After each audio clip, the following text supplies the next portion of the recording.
दोस्तों, जो घर की मालकिन रहती है अपने ही प्रेमी को नौकर बनवा के अपने घर में बुला लेती है। दोस्तों, जब उसका प्रेमी घर में आ जाता है नौकर बन के, तो उसके साथ शारीरिक संबंध बनाना स्टार्ट कर देती है। दोस्तों, ऐसे ही कुछ दिन चलता है। एक दिन वो पकड़े जाते हैं। उसके बाद जो कुछ भी हुआ सुन के आप लोग बहुत ही ज़्यादा हैरान हो जाएंगे। दोस्तों, जब आप इस कहानी को पूरा सुनिएगा, सुनने के बाद आपको बहुत ही ज़्यादा मज़ा आ जाएगा। दोस्तों, यह वीडियो अगर आपको पसंद आती है तो वीडियो को लाइक कर दीजिए और हमारे चैनल को सब्सक्राइब कर दीजिए। दोस्तों, बिहार में एक छोटा सा घर होता है। उसमें एक मधु नाम की लड़की रहती है और उसके मम्मी पापा रहते हैं और उसका भाई रहता है। दोस्तों, मधु जो है कि कॉलेज में पढ़ती रहती है। ऐसे ही दोस्तों कुछ दिन चलता है। एक दिन की बात है, मधु जब स्कूल जाती है एक लड़के को देखती है। उस लड़के का नाम नीरज रहता है। दोस्तों, जब वो नीरज को देखती है तो देख के उसको मुस्कुराने लगती है। दोस्तों, नीरज बहुत ही ज़्यादा हैंडसम और स्मार्ट होता है। नीरज की नज़र जब मधु पे जाती है तो अपने मन में सोचने लगता है कोई लड़की मुझे लाइन मार रही है। दोस्तों, वो मधु को इग्नोर कर देता है और वहाँ से चला जाता है। मधु की सहेली बगल में रहती हैं। मधु से बोलती हैं, अरे यार, वो तो लड़का तुझे इग्नोर करके चला गया। मधु थोड़ा सा मायूस हो जाती है और अपने अपने क्लास में लोग चले जाते हैं। दोस्तों, उन दोनों का अलग अलग क्लास रहता है। दोस्तों, एक दिन की बात है, नीरज एक दो दिन कॉलेज नहीं आता है तो मधु को अच्छा नहीं लगता। मधु जाके नीरज के दोस्त से पूछती है कि तुम्हारा दोस्त कॉलेज क्यों नहीं आ रहा है। दोस्त बोलते हैं कि उसकी सिस्टर की शादी है, वो इसीलिए इधर उधर काम में बिजी है। मधु बोलती है, कब शादी है नीरज की बहन की। उसके दोस्त लोग बोलते हैं कि परसों शादी है। मधु नीरज को बहुत ही ज़्यादा पसंद करती है और उसको अपने मन ही मन में बहुत ही ज़्यादा प्यार करती रहती है। मधु उसी दिन प्लान करती है कि मैं बिन बुलाए नीरज की बहन की शादी में जरूर जाऊंगी। दोस्तों, शादी का दिन आ गया। मधु सोचती है कि मैं दूल्हे की तरफ से जाऊंगी ताकि नीरज देख के मुझे थोड़ा कम से कम तो मुस्कुराए। दोस्तों, मधु आती है डायरेक्ट बारात में और बारात में आने के बाद दूल्हे के अगल बगल हमेशा रहने लगती है। दोस्तों, जब नीरज की नज़र उस लड़की पे जाती है तो देखने लगती है, अरे यार, ये तो लड़की मेरे साथ पढ़ती है, लेकिन ये यहाँ पे कैसे।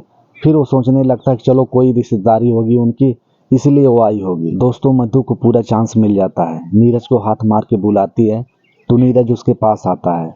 नीरज से बोलती है कि मैंने मिठाई नहीं खाई हूँ, मुझे मिठाई ला कर दे दो, मैं थोड़ा पानी पीऊँगी। दोस्तों, वो देखकर नीरज को मुस्कुराने लगती है और नीरज भी देख कर उसको मुस्कुराने लगता है। नीरज तुरंत जाता है, मिठाई लेकर आता है और उसको देने लगता है। बोलती है, अरे अपने हाथ से खिला दो ना। दोस्तों, नीरज भी मुस्कुराने लगता है और देकर उसको शर्मा के चला जाता है। दोस्तों, कुछ ही घंटे में जयमाल भी होने जाता है और जयमाल पे मधु चढ़ जाती है। वहाँ पे चढ़ने के बाद नीरज को इधर उधर के इशारे करने लगती है। दोस्तों, नीरज उसको देख के हमेशा ही मुस्कुराता रहता था। तो मधु सोचती है कि कोई बात नहीं, अब तो मेरा काम हो गया, अब मैं घर चली जाती हूँ। दोस्तों, मधु सीधा घर चली जाती है। जब अगला दिन होता है, नीरज कॉलेज आता है और वो मधु को देखने लगता है इधर उधर।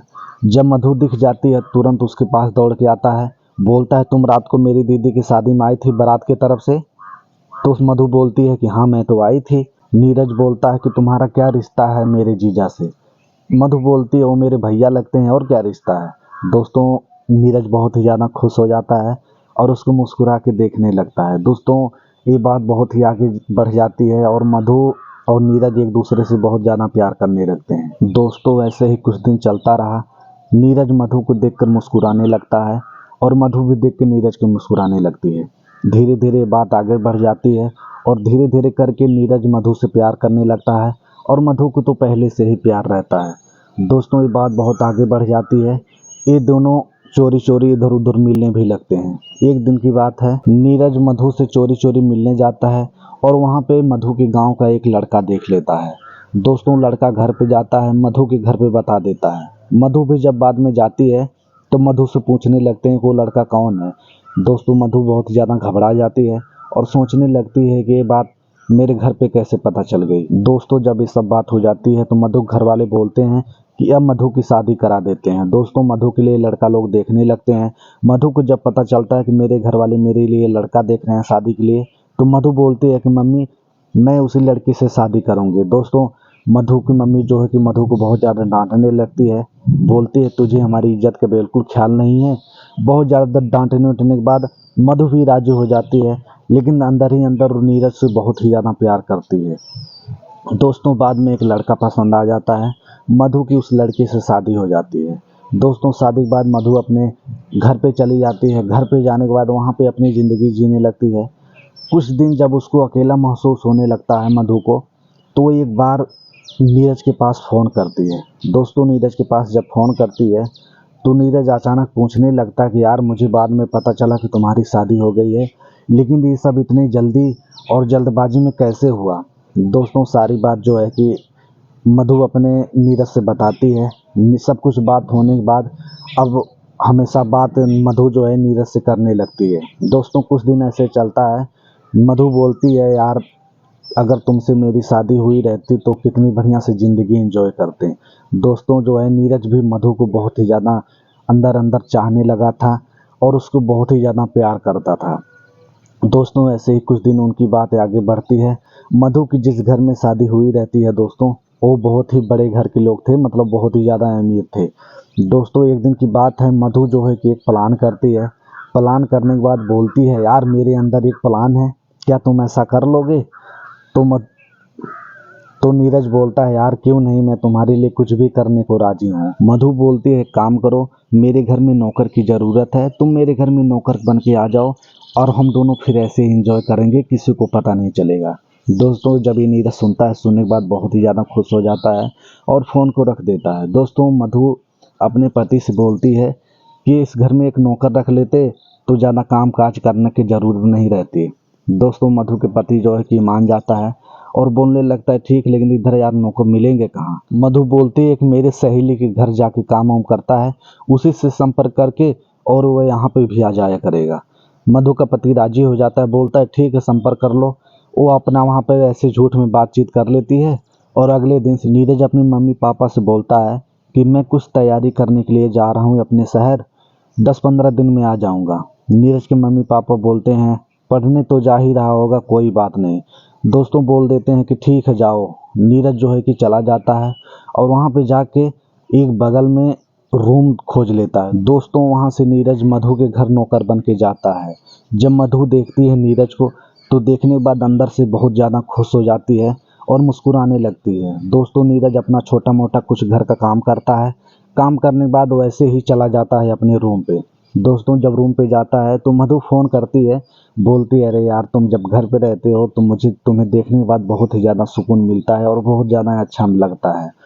तो नीरज बोलता है कि सिर्फ नौकर बना के काम ही करवाओगी कि और भी कुछ करवाओगी। दोस्तों ये बातें सुनते ही मधु बहुत ज़्यादा मुस्कुराने लगती है, शर्मा जाती है, बोलती है अभी धीरे धीरे थोड़ा घर वालों को विश्वास दिलाने दो, उसके बाद हम ये सब करना स्टार्ट करेंगे। नीरज बहुत ही ज़्यादा खुश हो जाता है और हाँ बोल देता है।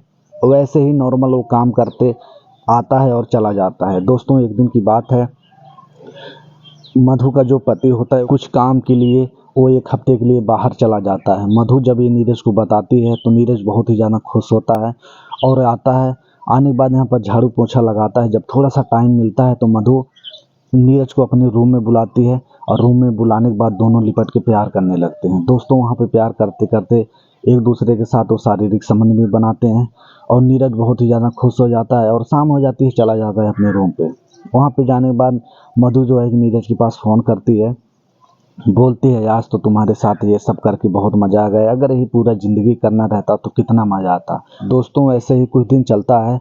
जब भी नीरज और मधु को मौका मिलता है वो लोग तुरंत ही शारीरिक संबंध बना लिया करते थे। दोस्तों एक दिन की बात है, मधु बहाना लगा के बोलती है कि नीरज मेरे रूम में थोड़ा सा झाड़ू लगा दो। दोस्तों नीरज मुस्कुराता है और चला जाता है रूम में झाड़ू लगाने के लिए। अंदर से मधु कुंडी बंद कर देती है और दोनों लोग जो है कि शारीरिक संबंध बनाना स्टार्ट कर देते हैं। दोस्तों मधु को सास को थोड़ा सा डाउट होता है, वो दरवाज़ा जब खोलने जाती है तो अंदर से दरवाज़ा बंद रहता है। दोस्तों वो मधु को बुलाने लगती है। मधु को बहुत ज़्यादा डाउट हो जाता है कि अंदर से लगता है कि सबको पता चल गया है कि मेरा दरवाज़ा बंद कर रखी हूँ। दोस्तों मधु हड़बड़ा सी जाती है। मधु जब दरवाज़ा खोलती है तो बोलती है कि दरवाजे के बगल में झाड़ू लगा रहा था, दरवाज़ा अंदर बाहर बंद हो जा रहा था, इसीलिए दरवाजे को बंद करना पड़ा। मधु के घर वाले जब ये बात सुनते हैं तो इसके ऊपर विश्वास नहीं करते हैं और सारी बात जो है कि मधु के पति की बता देते हैं। मधु के पति मधु से पूछता है कि ये सब बात सही है क्या। दोस्तों मधु इधर उधर की बात करके अपने पति को बहका देती है। दोस्तों कुछ दिन ऐसे चलता है। मधु की जो सास है मधु के ऊपर बहुत ही ज़्यादा शंका करने लगती है मधु फ़ोन करती है नीरज के पास, बोलती है कि मेरी सास मेरे ऊपर बहुत ही ज़्यादा शंका कर रही है, लगता है ये बात सबको अगर पता चल जाएगी तो हम लोग पकड़े जाएंगे। दोस्तों मधु और नीरज एक प्लान करते हैं कि चलो हम लोग साथ में भाग चलें। दोस्तों दोनों एक दूसरे से राजी हो जाते हैं। एक दिन की बात है दोस्तों, जब सुबह होती है तो मधु घर वाले देखते हैं मधु तो है ही नहीं। इधर उधर थोड़ा बहुत ढूंढते हैं, मधु जब नहीं मिलती है तो बहुत ही ज़्यादा मधु के घर में हड़कंप सा छा जाता है। बाद में पता चलता है कि उसका नौकर भी गायब है। दोस्तों उन दोनों का शंका जो है कि क्लियर हो जाता है और जाकर जो है कि पुलिस में केस दर्ज कर देते हैं। दोस्तों पुलिस काफ़ी मशक्कत करती है, उन दोनों को पकड़ लेती है, पकड़ के उन दोनों को कोर्ट में पेश करती है। दोस्तों मधु और नीरज दोनों सारी सच्चाई बताते हैं और कोर्ट में बोलते हैं कि हम दोनों एक साथ रहना चाहते हैं। दोस्तों जब ये सारी बात मधु का पति सुनता है तो सुनने के बाद बहुत ही ज़्यादा वो टूट जाता है और बोलता है कि जब मेरे साथ वो नहीं रहना चाहती तो कोई बात नहीं, उसके साथ ही वो जी ले अपनी ज़िंदगी। दोस्तों कोर्ट भी उनको साथ में रहने के लिए इजाज़त दे देती है, वो दोनों आपस में शादी कर लेते हैं। दोस्तों आप लोग कमेंट करके बताओ कि मधु अपने घर वाले के साथ जो किया वो सही था कि गलत। दोस्तों अगर मेरी राय माने तो मधु अपने पति के साथ बहुत ही बड़ा धोखा किया, उसको ऐसा नहीं करना चाहिए था। दोस्तों हमें विश्वास है कि आपको इस वीडियो से एक बहुत ही बड़ी सीख मिली होगी। अगर यह वीडियो आपको पसंद आई हो तो वीडियो को लाइक कर दीजिए और हमारे चैनल को सब्सक्राइब कर दीजिए।